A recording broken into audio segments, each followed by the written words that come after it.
to our next guest, who is joining us now live from Capitol Hill. Republican Congresswoman Nicole Malliotakis of New York, who Zach just mentioned, is with us now here on Bloomberg TV and radio. Congresswoman, welcome back to Balance of Power. You've obviously made it back safely to Washington from Mar-a-Lago. I know you told Zach and have expressed that really this is about getting to 218 and whatever number it is on SALT that can get the requisite votes. But is there a floor and a ceiling, some kind of parameter around what that number actually realistically could look like you could share with us? Yeah, look, I think your reporter got it just right. At the low end, it would be doubling it from 10 to 20. On the high end, it would be 100,000 for individual. I quite frankly think that is a little too high, particularly if we're looking to target middle-class families. I think it could be really more between the 20 and the 60 range. And this is just me knowing all the information I know as a member of Ways and Means and looking at the big picture, the big puzzle, knowing all the other pieces that need to fit into this equation.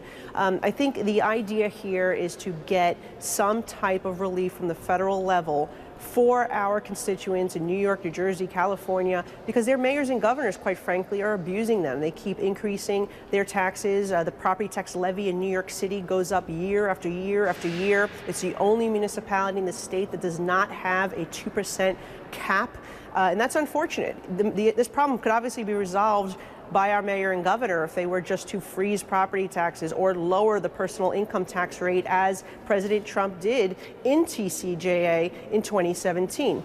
But you have to remember there's the other pieces. You have the standard deduction that was doubled. You had the child tax credit that was doubled. You had the alternative minimum tax, which went away completely for the middle class, which was really crushing them, and it actually prevented them from benefiting from SALT. So we can't have the AMT come back as part of this. I've made that very clear. And so we're working with all these different pieces, not to mention the corporate stuff and the R&D tax credit and bonus depreciation, and so many other pieces that are going to be part of this package. Fascinating, Congresswoman, that you're also exploring some more creative ideas here. The reporting that we're reading coming out of the Mar-a-Lago conference quotes you to suggest maybe we increase the deduction. If your state freezes or lowers the tax rate, maybe the deduction goes even higher. Now, this is getting interesting, and I wonder what the reaction that you got was from your fellow lawmakers, from the president-elect, and maybe even from Democrats who you floated this to. Well, I think my colleagues actually really like that idea, because part of the problem is we want to give relief, but if we give taxpayers money back with one hand and the governor and mayor come along and just raise taxes and take it with the other, that's a problem, and the taxpayer ends up losing at the end of the day. And so how do we incentivize, how do we change behavior, how do we hold the mayors and the governors that are treating taxpayers like ATMs accountable? And so we have to see if this can legally be done. That's the big question. Can we, let's say, double this deduction and then say maybe it goes up, it triples or quadruples if your state takes action to freeze, put a cap on property taxes and freeze income taxes or reduce them. You know, these are ideas that we're tossing around. I've also said maybe we want to limit the property tax portion of this deduction for primary residences, right? So that could actually target the people that truly need it. I think there's a lot of different ideas being floated around, and as a member of the Ways and Means Committee, we are obviously crunching the numbers, but we have to wait until the Budget Committee gives us the top line and the reconciliation instructions to really figure out how to put together this Rubik's Cube. And that's, you know, in the meantime, we're doing the math and trying to figure out what our options are, and we'll go from there. Well, as we talk about the kind of structure of reconciliation, Congresswoman, was there consensus built at Mar-a-Lago this weekend around the one bill or two idea, or is this still a live debate? What messaging were you and your colleagues delivering to the president-elect, and what was he saying in return? Well, I think the majority of our membership, certainly all the members of the House Ways and Means Committee, want to see one bill. And if you saw what happened in the last week of session, right, last year, that's the reason why we need one bill. It's hard to build consensus when you have such a slim majority. And the last time they did two reconciliation bills, it was under Newt Gingrich in 1997, and he had a much larger majority. You have to remember, TCJA, there were 13 no Republican votes. We don't have that luxury. We have one. We have a majority of one. So we have to build consensus. And I think the best way to do that is to put the different pieces that members care about together. The border, security measures, the energy production measures. Those will satisfy some of the border states, the energy producing states, and you have the salt states get something with our salt relief. And overall, we support, as a conference, we support tax cuts, we support border security, we support American energy dominance. So let's just drill down and negotiate with each other on those finer details of each of these and get one bill passed so we get to the 218.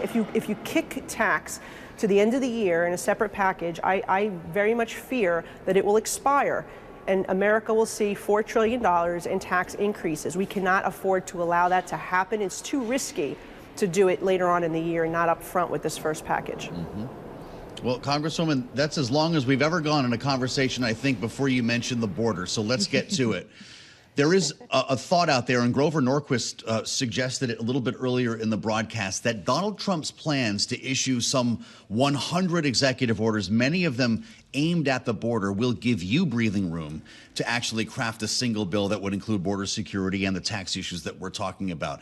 Is that the way you're looking at this? Let the president handle the border out of the gate. We'll back him up with legislation when it's done being written here and our debate concludes on the Hill.